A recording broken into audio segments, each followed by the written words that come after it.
Hi, I'm Natalie Gawkner. This is Both Sides of the Aisle, and I represent the political center. In the studio today, with me on the right, John Dougal. Hey, good to be with you and good to be outside the snow. Yeah, and Shireen Gorbani on the left. Hello. Hi, listeners. Hope you're staying safe and warm. Shireen, did you notice that John's wearing a tie today? I did notice that John's Looking wearing sharp, a John. It's painful. It is painful. I am not a fan of ties. But it's the legislative session, and you're in the executive branch, a statewide elected official, got to wear that tie. Yeah. You're in a smart outfit too, Natalie. Oh, Do you you're have nice. a busy day? I do. It's a, legislative session, leading a policy institute. Yeah. Busy. Okay. You look great too. Hey, Yeah, thanks, why not? everyone. Let's do that. Let's throw the love. Let's talk about former President Donald Trump winning the Iowa caucus in what you could say is a landslide. 51% of the vote. Largest margin ever, I'm told. 98 of Iowa's 99 counties went Trump. Okay, I want to ask you. Okay. Any surprise here from the Republicans in the room? What do you think? Did this surprise you? Disappointment? General reaction? Well, first thing I'm going to say, I think it was anticipated Trump was going to win. It's probably a little bit more than I was hearing he was going to win. But he had a double victory from my perspective. One, he won Iowa. And two, the second and third place choices, DeSantis and Haley, were so close to each other. Neither one got a message to drop out. So point. he gets the benefit, which is they're going to keep beating each other up going forward. And there's no rallying behind one opponent to Trump. And so he won twice. Shireen, I don't know what it means to be a Republican these days. Yeah. That's something that I think is not a controversial statement. I did notice that there were about 110,000 votes placed. Sure. And there were 752,000 registered Republicans that could have voted. Of course, there were record cold temperatures, but not only is the Republican Party, unrecognizable, but they didn't come. Yeah. Yeah, this is about 6% of the electorate, is my understanding. And then look at all of the influence and attention that they got. Yeah. Raises a question about whether we should have it that way. In general, or start in Iowa? Because this is a debate Democrats have had. We shouldn't start in Iowa. Yeah. I mean, I'm okay if we start in Iowa occasionally, but we should randomly draw which state we are starting in and give every state equal chance of who's going to start it. There's a policy innovation. To anchor anchor that. right in Iowa every time, all the time, just drives bad policy when it comes to corn and other things like that. Yes, it's also not representative of what the United States looks like. So when we think about demographics, age, income, there are some things that I think are nice about Iowa. Frankly, the size. It would be incredibly different to see something like this play out if the first state was California, for example, right? Or Texas. But when we think about Or North Dakota. Or North Dakota, that would be another terrible state in terms of just representation. It is not reflective of the American electorate, truly. And so I'm glad that Democrats have moved away from Iowa being first, but I do. I don't know. I'm not sure what I like the idea of pull out of a hat. I'd like the opportunity that maybe sometimes Utah's first. What an idea. Well, I love your random idea because then it has some sense of fairness. I was disappointed Nikki Haley did not do better. It all honestly didn't surprise me because I mentioned on the program that I had watched Ron DeSantis' town hall and I thought he did really well. And I think he's gotten better and better and better. Now we go to And I think that's because of Nikki. Okay. I mean, he's got a competitor Yeah. that usually ups your game. We go now to New Hampshire, and in ways that I'm really frustrated about, Nikki Haley is pulled from a debate, saying, I won't debate unless Donald Trump debates. She's really trying to define that it's a two-person race. Yeah. Reaction to that? So as much as I support the idea, I do think debates help us in understanding where particular candidates come down on issues. Yes.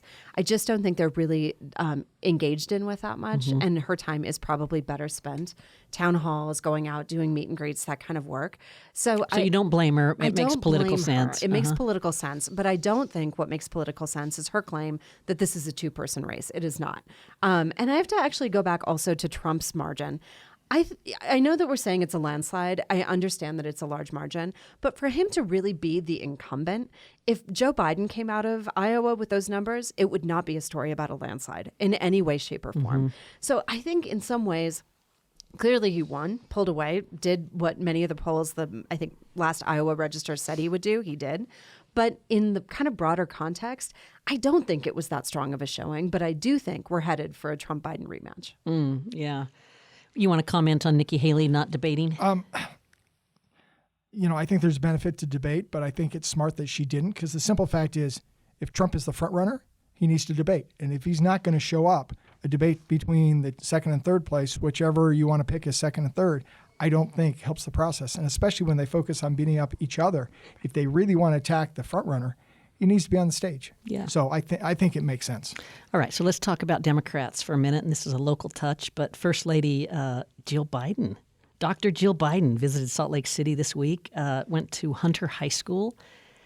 I thought that was a proud, proud moment for our country, for our state, and for Hunter High to have the First Lady visit. Yes, I think so too. And I have to say, it's nice that Abby Cox, so the wife of our governor, also was there. Participated in this. And I do feel like when we kind of have these moments of talking about what Utah civility looks like, what it looks like to come together around issues, I appreciate her presence there. Good for Abby. Yeah. Yeah, good for Abby. Did you see any of the coverage of that, John? I'm assuming you weren't there. No. Not invited or declined?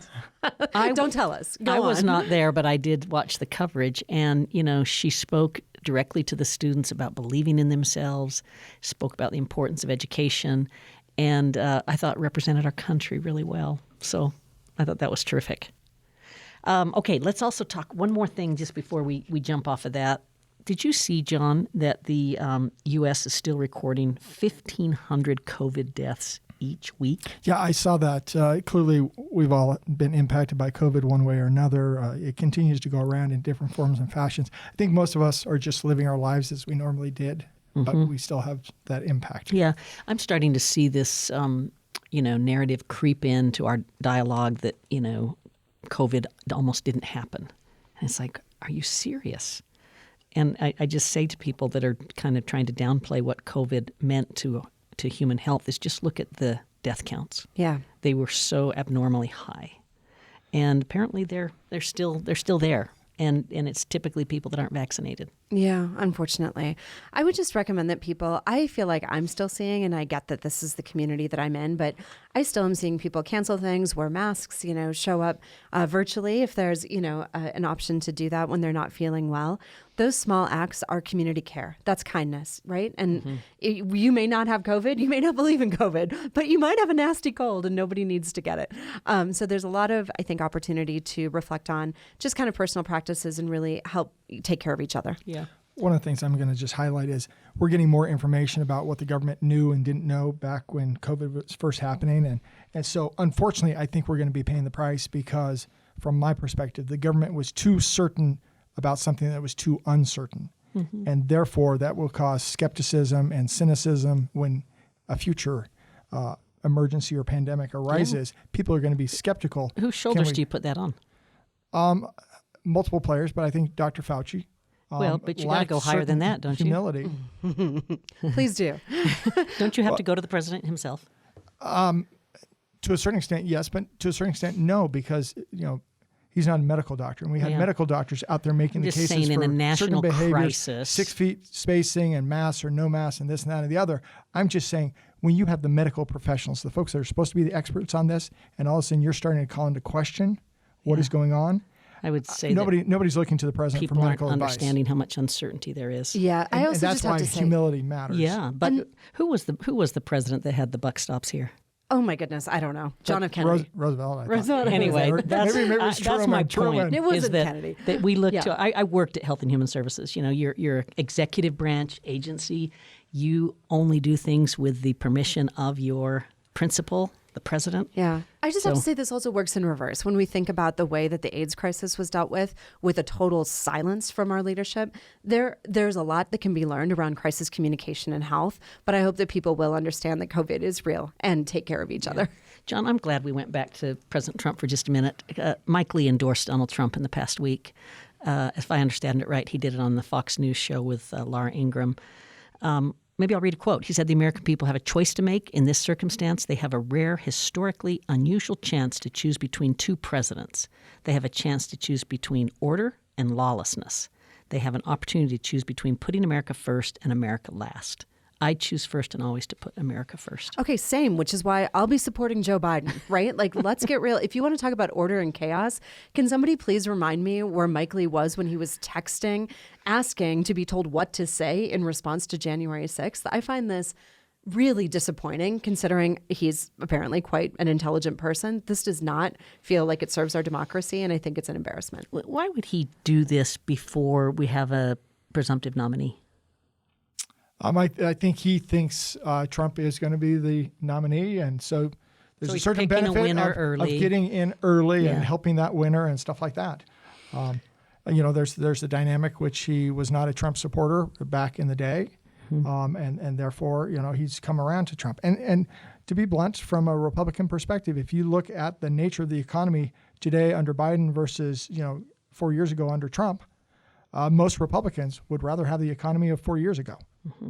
And so you look at those simple dynamics of just putting food on the table, roof over your head, so forth, those bread and butter issues, that matters a lot to folks. And that shifts every single time the party in control shifts. So when you ask Democrats if it was better or worse before, they're going to shift in the same way. That's not a unique trend that's happening, but it is. And I will say there are certainly trends that exist, but to suggest that that's a data point for it actually being worse or better, it just isn't. We know that if you go back and ask, right, Democrats, if under Trump in those first years, if it was better or worse, they said it was certainly better before. So that I just have to put a little. No, I'm just saying perception is reality, and that is the perception. Sure. Shireen, I want to just take 30 more seconds in this segment and just mention that we did have the Lieutenant Governor Henderson and First Lady Abby Cox endorse Nikki Haley for president. Yes. Your quick comments on that. Well, how about yours? Because I feel like you're a Nikki Haley fan. Yeah, I'm a Nikki Haley fan. I think Abby Cox is incredible. I think our Lieutenant Governor is one of my favorite elected officials. I think these are strong, great leaders, incredible women, and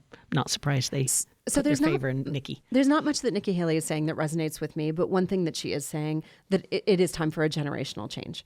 And I do see that in her. And it doesn't surprise me that Abby Cox and then also our Lieutenant Governor Henderson would also see that as a resonating message. Yeah. Let's take a brief break and then we'll talk about the 2024 General Legislative Session. I'm Natalie Gochner with Shireen Gorbani and John Dougal. Stay tuned. Shireen Gorbani on the left. John Dougal on the right. Natalie Gochner in the political center. This is both sides of the aisle, and we're having a great conversation about current issues with my friends here. And John, I'm going to go to you first on this. Representative Blake Moore, of course, he's in an important position now in House leadership, but he's proposed a bipartisan bill to revamp the congressional budget system. That's ambitious. What do you know about it? Is.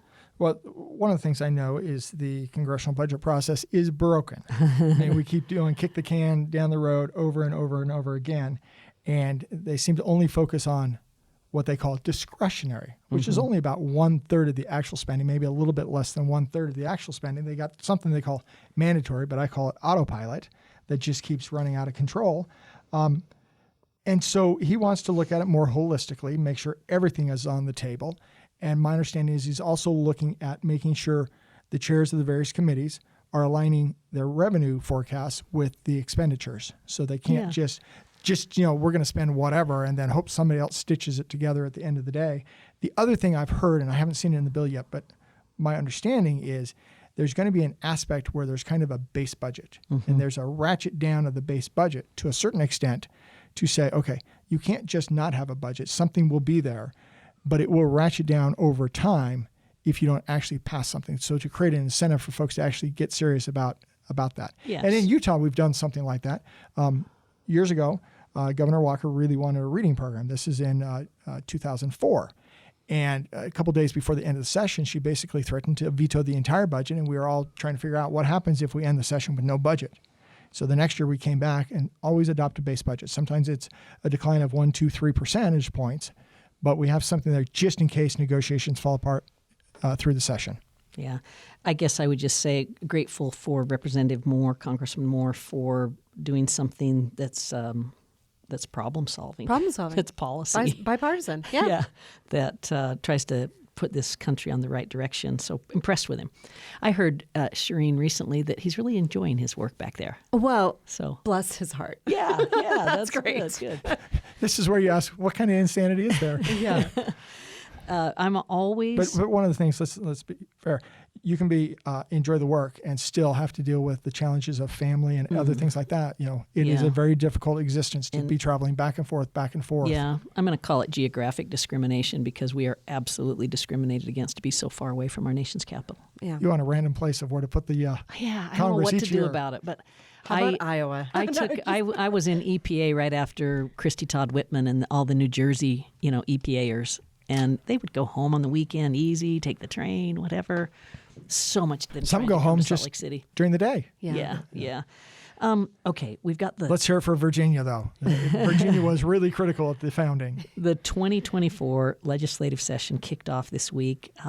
We had country music. Yeah. We had 2 prayers from LDS leaders, one woman, one man. Interesting. In other years they have different faiths, and I'm sure there'll be a lot of different faiths represented up on Capitol Hill. But they had their prayers. I watched the news coverage of both the speeches of the Speaker and the Senate President. Both of them quoted Ronald Reagan. Yeah. In their speeches, which is interesting Patron to me. saint of the Republican Party. Yeah, it didn't surprise me coming from President Adams, a little different generation, and just seemed like him. But Mike Schultz did it as well. Yeah. So what do you see in the tea leaves? Well, I think Or the Diet Coke bubbles. Yeah, What the do you- Diet Coke bubbles. What they're saying to me is that we have, something that happened that I thought was interesting was, I guess Speaker Schultz asked people to say the reason that they are in this, right? Mm-hmm. Why did they decide to run for office? And he had them hold up. And he had 8.5 by 11 sheet of paper. Hold with up pieces of paper that said it. I think for me, there a couple of things really stood out. I really loved the people who wrote Community. That resonated with me. I think, we can kind of talk about all the different ways that people think about the work that they do. For me, it feels disingenuous to hear discussions about freedom, right? When we're talking about banning access to bathrooms, taking away books, banning access to reproductive health care. So that doesn't feel like freedom to me. I find that one, rubs me the wrong way. But when people talk about really wanting to serve their community and make things better, I see that person and I think that's a person I could work with, right? And so I really have just a big heart for all the people who took that seriously. And there's a number of photos on it. You can find them on local media. I suggest taking a look at it and seeing what your representative held up. Yeah, interesting. John, if I had to put in a bottle what I'm seeing this session in the substantive camp, not all of the message bills and things, the things that get, 80% of the attention, but housing, energy, infrastructure, particularly water infrastructure. Tax policy. Yeah, tax policy, a policy. tax cut. Another tax cut. Another tax cut. Those are some of the big ones. Homeless services will get a really active debate, and I think some really unique and innovative policies will happen there. So I'm optimistic. I believe in the process and in these folks. What would you put in that bottle? Well, let me ask you a quick question before we move there. Clearly, Speaker Wilson, former Speaker Wilson, has a very different personality and style than Speaker Schultz. Tell me your thoughts as you work with Yeah, and look at both of those. I think Schultz is much more rough and tumble from my perspective, much more kind of a cowboy. So, I think Brad Wilson is the ultimate strategist, long-term thinker, extremely bright. I think he distinguished himself in his service. Mike Schultz, I'm going to use the term that you hear, wicked smart. Mike Schultz is into the details, likes data. I think that he's very good at bringing people together. At least the real, I'm going to call them the more reasonable. There's always going to be people on Outliers. the far right and far left that aren't in your camp. But I think he's very good at holding together a good group of well-meaning legislators. So I'm optimistic about what he can do. But when you say rough and tumble, yeah, he's from Hooper, Utah. Yep. Home builder. Grew up on the shore of Great Salt Lake. Yeah. So he's much more a brawler from my perspective. You watch different speakers, and some are much more suave and sophisticated, if you will, and others are much more rough and tumble. He's almost and always in jeans, but wears a nice, jacket with it.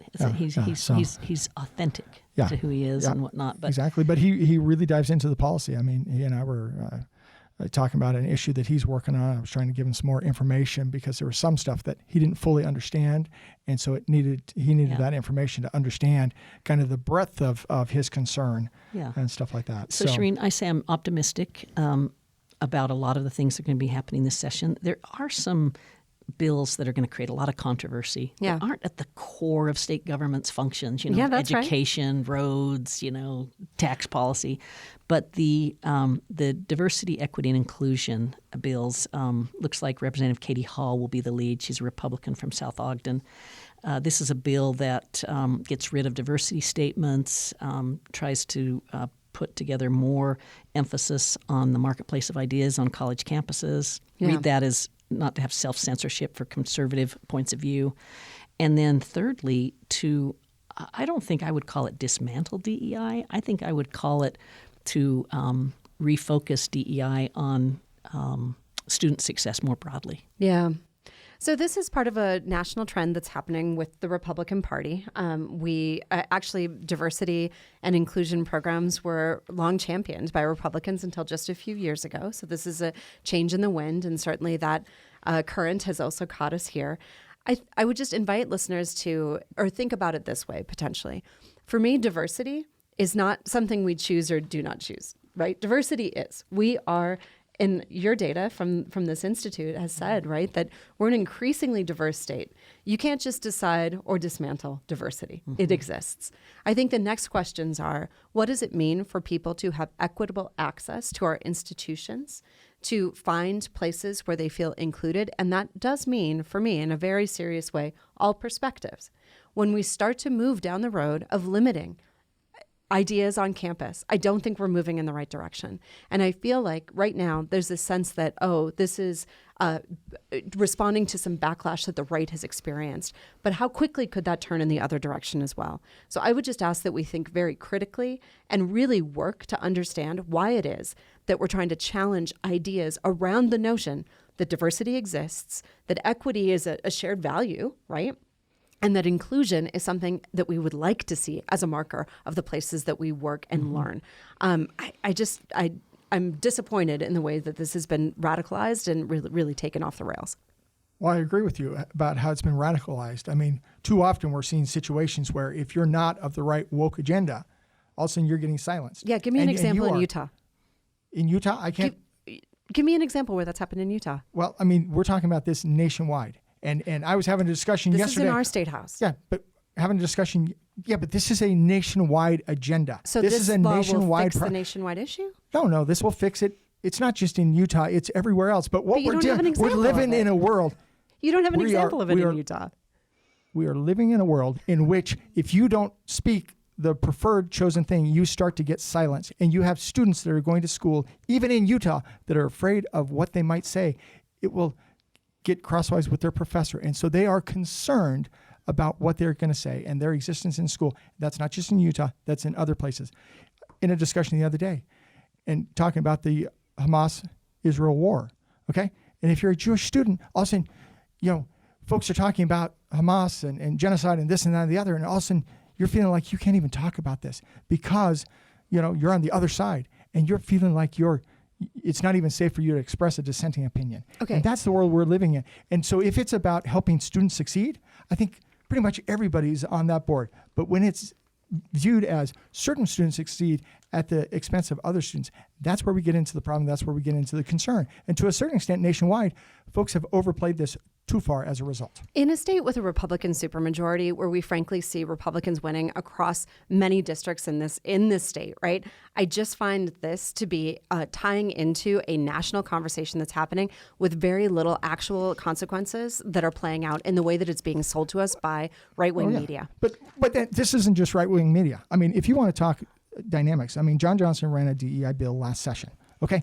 You go into the academic senates across the institutions here, and rather than trying to engage in a better discussion, a more productive discussion, they were out there vilifying Senator Johnson as a result of his concerns. Okay, this is not a good example for our institutions of higher ed. This is a disgrace for our institutions of higher ed. Couldn't agree more, but I have to just say on the other side of this, the concrete example is that books that talk about queer kids, that talk about people of color, are being ripped out of districts like St. George, like Davis County. So the actual consequences of this really are coming down to an erasure of people's existence, and that is physically happening. And like, I'm sorry that he was picked on. I don't think the way that he was treated is correct. But I also have to say the actual consequences of what's happening are that kids' identities are being erased from their school environments because of this backlash that's happening. So in the political middle, Yeah. I will just say that, John, what I hear you saying is self-censorship is the biggest part of the problem.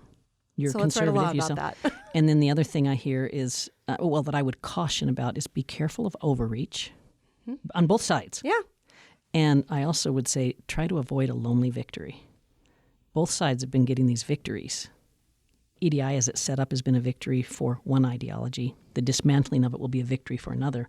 If those victories are lonely, where you're not listening and taking into account other perspectives, different life experiences, it won't be good. That's right. Hey, we got to end there. Great program. Anthony Scoma produced the program. So glad to be with you. Thanks for listening.